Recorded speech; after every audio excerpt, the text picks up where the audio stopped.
maybe the aura up on the Broodmother. You're looking for Pipe here first for Ace, as Pipe first for 33 will be there as well. Though it does feel like the Pipe for Gamin is a bit more valuable. Liquid seem a lot more reliant on magic damage. It's also a very strong item versus the ET Aura. There's and also the Sand King. Dispel from the Invoker, right? So cannot Dispel Pipe. Ah, that's true. Plus, they have Dispel from Brewmaster as well, so it's even here in terms of Dispel power. I just think Gamin are not as reliant on the magical damage this game. Like SF, Alk, Broodmother, kind of mostly physical cores, to be honest. Like, they have some spell power early, but they kind of just want to get into the fight and start right-clicking you down with, like, a drum buff up and some extra attack speed.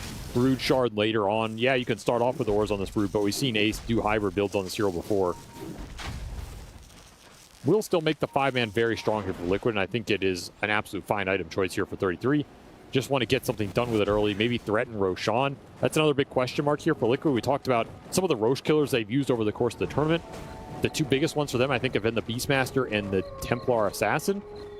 They don't really have a good hero to take down early Roshan, which might be giving Gamin some breathing room here in terms of, all right, we're not being too pressured to force a contest here anytime soon. Yeah. Which leaves a big question mark right now. Gamin, you're actually getting to play Dota here, or Liquid are getting to play Dota. For now, Gamin Gladiators is still going to hit some window at like 25 minutes and try and mow you down. Right, so that's the question. What do you do in this next 5-minute period if you're Liquid to try and slow down that pace or ramp up your own tempo? I don't think Roche is fast enough, and the tier 1's are already dead, so you kind of have a smoke to the triangle, a smoke to try and find the Alchemist. You're running Taze. Good pickup if they can get it. Who's going to make the jump? Nisha does not fish for it. That does. He could have had an opportunity to blink up to the high ground there and get vision for his team. Doesn't do any of that. Maybe he felt like the terrain was an awkward position, but I think you have to kind of just go on these plays. Like, you're making them because you feel like you're stronger, and if you're going to group 4 team fighters or something like that, I mean, just blink blind and see what you find. Maybe giving Gamin Gladiators too much credit that they're set up there. Doesn't want to stumble into an ambush. Yeah, but I mean, look at their lineup. Yeah, yeah. Alchemist, Shadowfiend are not ambushing you. Like, these guys are just farming the whole map right now, and they're getting away with it. This game is almost some psychological warfare, it's starting to feel like. Like, Liquid keep expecting Gamin to group up and push them, and it's not coming. They did it to them in 20 series in a row. Now all of a sudden, they're just farming. 20-minute death push is coming. We're about to lose the game. Like, guys, it's 17 minutes. Our base isn't getting sieged. Like, what's happening? Gamin Gladiators, their lineup requires a different kind of timing. And we'll see if they're as proficient at hitting this one as they were with so many other teams. Their 20-minute death ball push that they kept on reaching. 33 holds the mid tower, but the Broodmother and that free push across will just head up to the top tower instead. Take over that triangle. Part of me wonders if this game has almost been annoying for Liquid in the sense of they built this lineup to fight them early and often and take the 5-man fights and defend the towers, and like it just hasn't been there. Boxy? Is another poke that gets reactions out of Liquid and isn't actually a move, or is it? Nisha jumps forward, only hits the Burrow Strike on one. So how Tofu does not get landed by that one, and the EMP pulls him out. What a stomp. Nice stomp, though. That's going to sit up Mickey for the Wukong's command with the blast off on top of that one. Now the Gamin Gladiators core. Oh, there it is, the jump in from the Requiem to try and blow up the Sand King as well as the +1. They got him, and Mickey is fighting for his life against a horde of spiders and won't be able to do much there. Primal split plus a stomp. And Sania is going to make a run for it, but Duraccio and Ace will hunt him down. They all end on the supports, but it's the cores of Gamin Gladiators who have come online and are ready to fight, and they're going to team wipe Liquid if they can find 33 here. They've got the vision for the stun. No, they don't. No, they don't.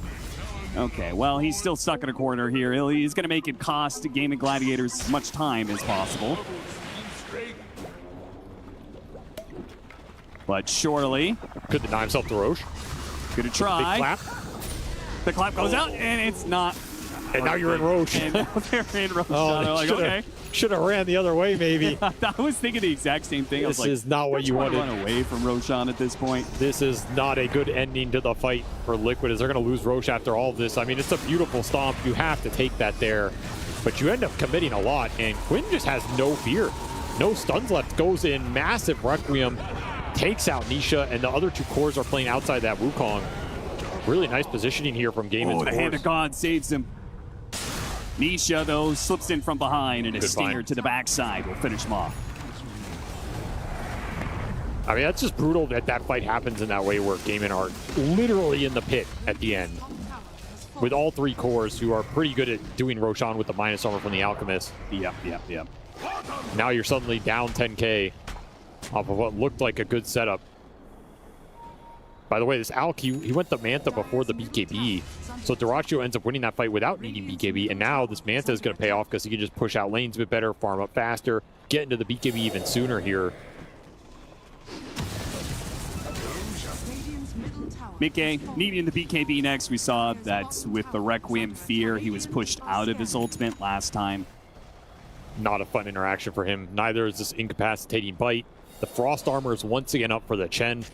Another very obnoxious spell for the Monkey King. The whole time you're getting some of your armor reduced.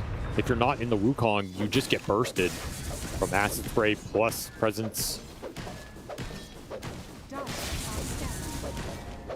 Looks like they're going to stick around on this side of the map. Try and take Wisdom Rune on both sides. Liquid are very clearly set up. Yeah, there's a lot of vision here. Sentry Ops trap for the Invoker. Should grab him. Light Air into Blast Off into Double Mine. Explosion will do the kill. Surprised we dropped the Wukong's command there. They got a reaction out of Gamin Gladiators, so they'll call quits on trying to steal the Wisdom Rune. Just say that the kill on Ancients and an Invoker is good enough. So we see Drum Vlad's out of the Chen. Greaves done on the Brood. Gamin have 4 big auras, which are all really nice for their big right clickers here. Liquid are trying to match it. Drum on the Elder Titan with Pipe on the Brew. And Shiva's being built by the Sand King. Actually, they have double Drum on the side of Liquid. Got him on the Gleipnir. Quick Dispel, but they have the follow-up with the Stomp, the Blast Off, the Burrow Strike. There's no lacking in stuns for Liquid, that's for sure. Those types of kills are very efficient for their lineup. They would love a lot more of them in this game. It's kind of the idea of that whole like 10 to 15 minute window, right? Where they were struggling to find kills. Yeah, but I mean, if you look at these networks, this has arguably been the best position Liquid's been in versus game in this entire event. Yeah, they're down by 7k. It's an Alchemist lineup, so... I mean, down 7k in this, you may as well be pushing Gamin's base. Shiva's complete for Nisha. And they can taste victory right now. Guys, we have tier 2s up. Gamin Gladiators, by the way, have, I believe, 10 wins in under 35 minutes at this event. I think Liquid are probably close to that too, though, to be fair. Yeah, Quinn gets the timing perfectly, man. Well set up. Tornado from Tofu. You don't need Blink Yules for this SF. That was just crisp. Absolutely beautiful combination here. Even at Illusion Room. Just doesn't even get anything off here. And there's some variable timings there too. Like that's not got the Kaya Yashikaya, and the tornado lift is only for various amounts of times depending on levels. Mickey, pure feel. He's got to use his ult for fear of what else is coming, and it's Quinn who tries to back up Tofu's play there. But Liquid have the backup for Mickey. Mickey's already killed Tofu, so Gamin Gladiators get on out. Still have this Aegis for a minute. You got the BKB on the Shadow Fiend, Wukong down. Gamin don't really have interest in pushing. Maybe don't want to give this big fight to a lot of the AoE control that Liquid have. Like when you push into them, you do have to be careful. There's Stomp, Earth Splitter, Sandstorm, Epicenter, Brewmaster, Ulti Haze, Grease Pipe. Liquid have definitely built themselves up to combat what Gamin are trying to do against them. And it is working a little bit here. They're a lot more confident to take these fights, go look for plays. They have this ward in the corner. It is very well set up for them to go for another kill. Not just on Ace, but maybe Celery as well, as they're going to find that Burrow Strike. Lead open on the Broodmother. The Blast Off follow-up. Trying to get a Hurricane away, but he's still stomped. A mine goes off. Gleipnir catches them, bound the Strike. They're stretching out, trying to get this kill, and they do manage to get it this time around, but Mickey is committed in so deep. 1 raise, 2 raise, pops a BKB. Can he get the life steals off? Life steal is not going to be good enough as a pure damage Sunstrike cuts through that. Now 33 on the run. Has a Primal Split. Are they going to try and turn this around? Is he going to have to use a Primal Split just to be able to escape here? Gamin Gladiators are going to force it out of him. And he'll use the split. They can chase him here. They've got the Fire Panda. Okay, push up, go through the gate on all of the pandas. The Earth One managed to make it through. How far can he make it? 5 more seconds. What a next level play. He forced his own Earth Panda up the hill. And he's spotted. Oh, after all that, I mean, it was a sick move. He'll buy more time, but a blink from Quinn puts him right on 33 as he went for the TP. And they'll finally catch him. That was kind of a sick escape, though. Honestly, I thought he had almost no way out of there. 33 showing off some sick micro here, but it is all for naught as Gamin eventually find their prey. And this team fight struggles for Liquid continue. Just can't find their footing in these full-on exchanges in terms of winning that long fight. I mean, how many times have we seen Liquid just all in for a kill that they can't quite get easily? I mean, they got Ace in the end, but it committed Mickey to death. Very hard for Mickey to stand there and just deliver when he's up against Radiance, incapacitating bite. The second his BKB is out, he's just food. You haven't won the fight by that point. This Monkey King just needs more scale right now. He's trying to get it through an Aghanim Scepter. Almost gets caught, slipping back into his base off of a very deep ward placed by Tofu. Now the Broodlings are also just being microed out the scout here from Ace. Lets these advanced parties feel a bit more secure, and well, they do not need Aegis to hit these buildings, confident in their BKBs. You can see off their ward positioning. One behind the tier 2 bottom, another one leaning around that tier 2 mid. They are trying to lock Liquid in right now. You need to start to build the damage here if you're Liquid to defend these towers. Quick pickoff attempt. Little pickoff here from Duraccio with his Blink Dagger reveal. Pretty tanky, man. There's no help. Yeah, nobody can punish the Alchemist diving tier 2s, I think. Celery's just going to make sure this bottom lane stays in, which is going to allow Gamin to rotate across the map here, set up on something else. Easy pickings here with the Ghost Walk. Yeah, but he detection here. Boxy's just sitting under a Ghost Walk. He knows it. And there is Nisha nearby, but on the other side, Quinn. Man, dropped the Requiem on him. Yeah, assuming that I guess there were more heroes around, which he wasn't wrong. Nisha was in the neighborhood.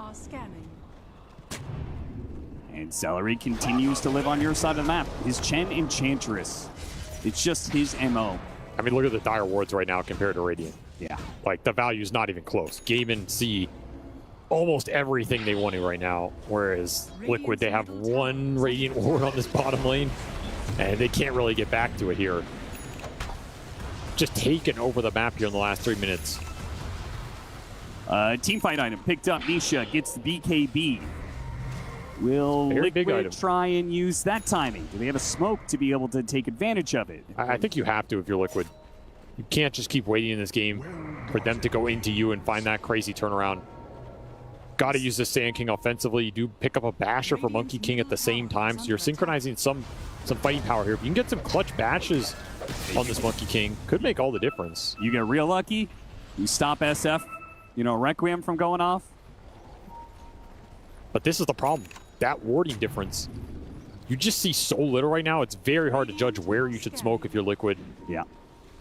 And of course, Gamin, they see so far in a lot of these lanes. It's like, okay, well, no one's farming mid, no one's farming top. I mean, they're probably making a move, guys. And they just clump. That Crimson Guard is going to block so much of the damage of the Monkey King now. Now, it's a very strong item here. Crimson and Greaves to back up this Alk and SF, who are already creating an armor differential here with the Presence/Acid Spray. Between the wards and the spiders, so much vision from Gamin Gladiators and Liquid. Probably right not to push into that jungle area. Gamin Gladiators going to push back into you, though. Nisha. Left him behind. He's going to break the smoke. He gets Orchided. Now, he has a shield rune. He's very tanky, but is he tanky enough to deal with a Requiem? He is An not Ag's tanky. Requiem at that? Not at all. No BKB Sand King. This fight is already on the back foot for Liquid. And Duracio's going to force it. Mickey's forced to use his Wukong's command and hope that the Gleipnir can lock him in long enough. It is not. Now, can he find any room to hop away? Or can it force staff up to the high ground? The silence is wearing out. Good stomp from Insania. The force staffs might have just bailed them out here. But not everybody. Insania. Duracio's just done a really great job of, like, these fights. They know they're won, and Duracio always finds an extra hero. Going back for it. Chemical Rage. Oh, Duracio pushed too far this time around. Just daring into the tier 2s like that, but they can't quite get the kill. The force staff comes out. Again, Liquid baited into an idea that they can have the damage, but they just do not. And Gamin Gladiators, just like that, have wiped you, maybe. 33, making a run. Oh, there's going to be another unstable concoction, another orc, and another round of spells. And that's a team wipe. Gamin Gladiators, do you think anything else was going to happen in 30 minutes? I mean, they were looking for a Duracia throw, but there is no such thing in this series. Absolutely nothing has been free for Liquid. Overcommittal on an Alchemist that seemed out of position. Nah, we have the ability to bail him out here, say Gamin. And once more, it's a fight lost on the wrong part of the map for Liquid. Bloodthorn, lots of damage. Nisha, BKB has to be used. I mean, what? Now you have 9 seconds. Nothing to defend the base. With 20 seconds left on the Monkey King, that is a full lane. Call it 30 minutes if you want.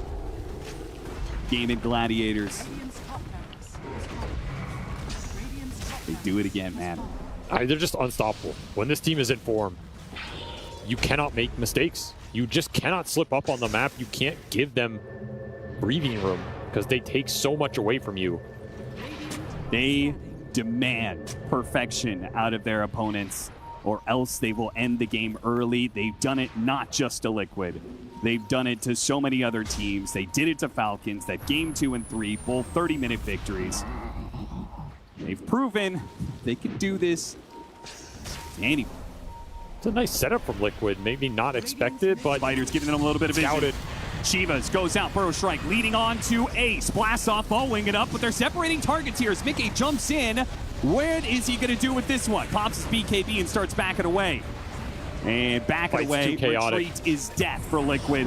Death for at least one. Boxy's got the first one down. Wukong's command goes out. And I assume we're hopping away from this one. Liquid trying to retreat, but got him on the Bloodthorn in unstable concoction. Drop the Requiem. No, wait, gets tossed up in the air by the Storm Panda. Mick8 will eventually get burned out, though. And now back on solid ground. Quint drops that Requiem for the final touch in this team fight. Liquid. Stomp from Insania, but he'll be run down eventually by something. He tries to go for the neutral creep deny. It'll be 3 dead on the side of Liquid at the end of it. They just cannot sync the control up with the damage. There's nothing to drop a Wukong on here. Gamin are able to kite it out. There's no threat to the BKBs early, so they can just hold on to them. Didn't even need a Requiem really to win that exchange. And a second time, the Gamin Gladiators may win the game off of one Aegis because they're not going back for the second. I mean, why waste time killing Roche when you can not waste time ending the game? This push has come together at the 30-minute mark. Maybe a little slower of a death ball, but it got there in the end. And now you're just lacking the damage. Monkey King did not find the momentum he was looking for in this game. He did not find it at game 1 either. And this was supposed to be one of your better tools against Gamin. Supposed to be one of the faster carries who can fight early, make rotations, and match that speed. It's been a struggle. 2 lanes of barracks down. Gamin Gladiators will now back up to take Roshan. And Abyssal Blade next for Duracio. We've got so many items on Gamin Gladiators with a 30,000 net worth lead. I just don't know how you control these heroes. Double force staffs up on the supports. Boots of Bearing for Celery as well. There's so much disengage. Like, you have to find the chain stun here under an ET Spear. That is your Liquid's desperate to try and contest Roshan here. Gamin Gladiators isn't doing it. They're setting up for the team fight, and they found that opportunity. They burned the mana out of the Brewmaster. That is trouble. Still has 10 seconds left until he has split anyway, but he doesn't have mana right now. Has to use the Greaves here just to get it back. And look at the illusions. It's just getting full read of everything smacking Liquid's doing right now and burning away on him. I mean, you have an amp damage rune for Mickey. It's wearing out. You got 10 seconds left. You couldn't take the fight with this. Doesn't get better for you now. He just cannot find the initiation. They're read every step of the way by Ace, who spreads his spiders all over. And by the way, Gamin, they do not have to force anything here because that top wave is hitting tier 4s. Liquid are the ones under pressure to make the move. The war goes off. Tofu blocking, sits up on the high ground. Liquid running into him, but they sweep around the side here. Mickey's going to try and go up the corner to get a good Wukong's command inside of the Roshan pit. Gamin Gladiators concede that ground, though. Okay, on the backside. They're going to look for Mickey. Doesn't show himself. Duraccio stunning himself. Chemical Rage. Again, pressure's on Liquid Lockdown to soon. start the fight, though. He's going to start on Mickey. See if he can get out that BKB. Mickey's going to hold on to it. Epicenter's going to be used right as Duraccio comes into it. But Duraccio is very tanky. He shrugs off the damage rather easily. The Wukong's command goes out, but look at it, already outside of it. No real damage whatsoever from that Wukong's command. And if you don't have the Wukong's command, where is the damage going to come from if you're Liquid? I did just have to get out. No Wukong, no Earth Splitter, no Epicenter. And you traded it all for some BKBs and a tier 4 damage. It's full concession from Liquid. You can have the Roshan, Gamin Gladiators. And you just cheese.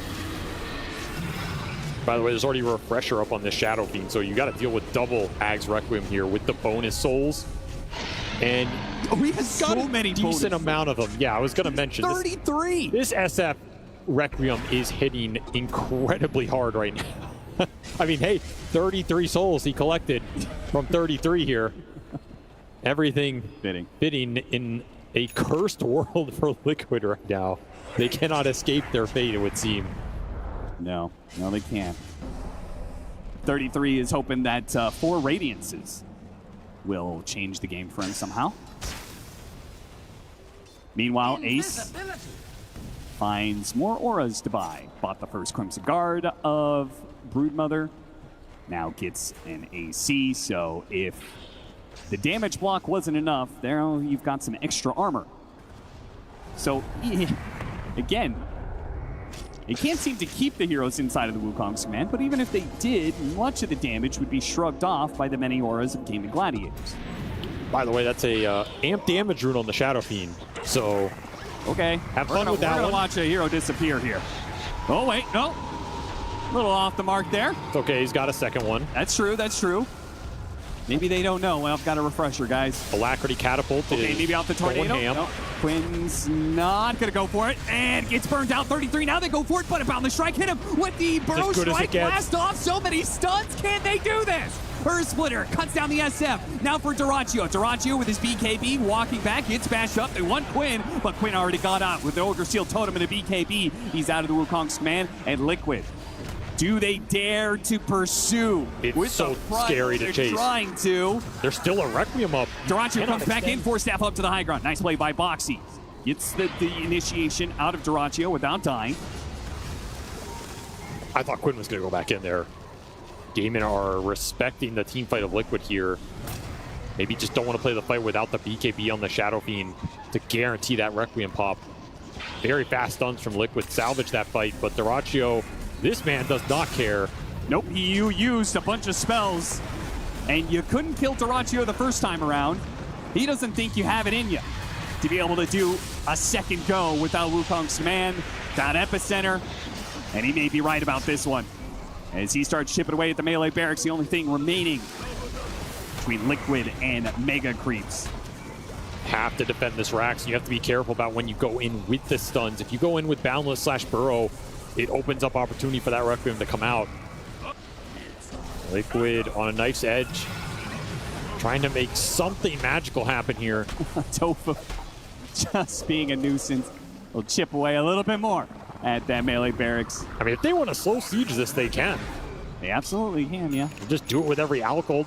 Every time he gets stunned, Force Staff him out. You will eventually get Megas here, so Liquid are going to have to do something offensive. Duraccio could also just full in commit with his BKB. Also possible, yeah. And it looks like he's going to go for it. They have a glyph. Liquid Hit the stomp. The glyph, not going to be used. Liquid are just saying have megas. We're in it for the long haul, and they have made it to 39 minutes. I guess that's the long haul. Yeah, I guess, you know, just try and stretch this game out to 60 and turn it around.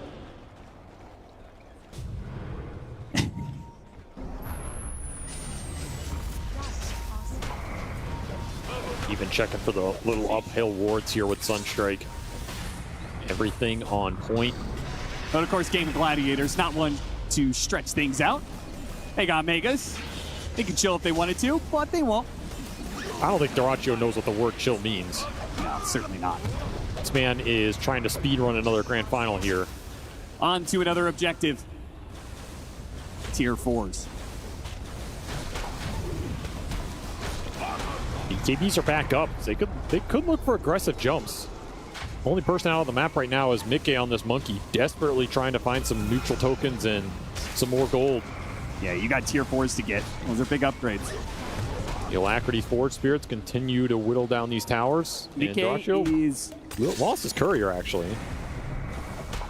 Aghanim's on the Elder Titan, but there's also a Divine Rapier about to be purchased by Mickey. If his team could just hold on for like a minute or two, but it's coming fast, man. Doraccio has already chopped out one of these tier 4s, and the second one is falling fast. 33, he's trying to draw some attention. You're going to have to pop that Primal Split. A Stomp, Insania starts punching him. There goes the ult. Requiem not really doing too much, but clearing out some Brew Links. An Epicenter that also doesn't do too much as Nisha fails the initiation. They're going to wait out these ults. Maybe recognize Divine Rapier on this Monkey King. Yeah, he's surely spotted now. Still a refresher on this Shadow Fiend. If you chase on the side of Liquid, you have to keep it in mind. He's got the level 20 talent as well, the Boundless Strike critical damage. So with this Divine Rapier, it is a significant upgrade in damage. But can one spell change the fate of Liquid? Especially if Gamin just decide to wait for another Roshan here. Yeah. They are not exactly under too much pressure to end this game. Maybe just Doraccio telling them I want to, but they can play it safe, get some tier 4 neutral tokens of their own. Yeah, get level 25 on Alchemist with Overwhelming Blink. I mean, this is just your human sentry here as well, right? Yeah. Like, Liquid can never make a move through this Ghost Walk Invoker. If it's not Celery in the early game, it's Tofu in the late game. One of these Gamin Gladiators supports is always getting information off you. And it's like the old school patrol key, you know? Yeah. Look at the Tormentor. I'm not sure if there's an Aghanim shard in the game that will help Liquid enough, but it's the same games. A little bit of extra Epicenter Pulse with his 20 talent as well. Mickey is going to try and pick up his shard, so then he can use that Boundless Strike to close the gap on... I don't know, what, you going for SF? Is that the best target? I mean, that's the best one for sure if you can snag him. He's got all these bonus souls and everything. It's very difficult to get on top of the Shadow Fiend. Good time to get a little recap of what Gamin Gladiators have been up to since the last 5 minutes. And it's been living inside a Liquid space. That's what they've been up to. Very little openings. It does look like a patrol. I'll tell you, just hit the patrol key, go back and forth on the ramp. Well, you did get to your auras on the Brewmaster. I mean... Yeah, apparently he's abandoned the Radiance. Auras are broken, right? Yeah, well, you know, when you're one aura item behind at all times. Gamin Gladiators, aura maxing to the core. Get that lead. It's 2 or 3K. They get that first aura item. They use that to get a bigger lead. They get another aura item, and it extends and extends. And there is no shortage of aura items to buy. No shortage of camps to farm. Getting level 25s now between the SF and the Alchemist. Some nice late game talents here. All right, so we got the insta-cast Requiem now. Yep. If he uses Feast of Souls. And the movement speed here means you sell the boots, just fully 6-slot yourself, Nullifier and Strength Link now up for this Alchemist, so there's very little you can do to save the targets he jumps. He wants to commit in. And Roche is back. Will be instantly scouted by a Broodling. The hard Ace part has is, been I feel like nowadays teams are so disciplined that nobody just nobody gets caught inside the Roshan pit anymore. Maybe it's a difference in where the pit is, you know, being in the corner as opposed to the older days of being closer to the middle of the map, but just feels like the winning team is pretty much guaranteed to be either taking Roshan or they take a fight outside of the Roshan pit, where they're sitting in some trees or some high ground. The enemy team has to walk into them. very difficult to go up the ramp unless you can get vision there. Very hard to get vision there unless you have someone who's an insane frontliner. Most of the times, if you're behind in the current meta, you don't have those things. So this will be Aegis on the Shadow Fiend. Wait, Ace is going to get a BKB? Yeah, he went Where's Chivas that and sixth AC. aura? I mean, what is the Exodia of auras? He's missing know. something. I don't know. Chen already bought all the other ones. Yeah, exactly. That's the problem.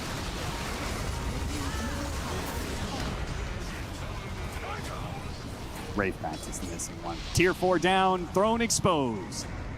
Gamin Gladiators have every advantage you could possibly hope for to close out this game. They're going to lead off. Trying to get it. No, oh, still got off the Requiem thanks to the BKB, despite that quick jump in from Nisha. The Burrow Strike hit at the same time as Quinn went in, but Quinn went in safely with a BKB. They got one buyback out of Liquid. And many more ults to go. Do lose the banner. Massive blow here for the push. True, true.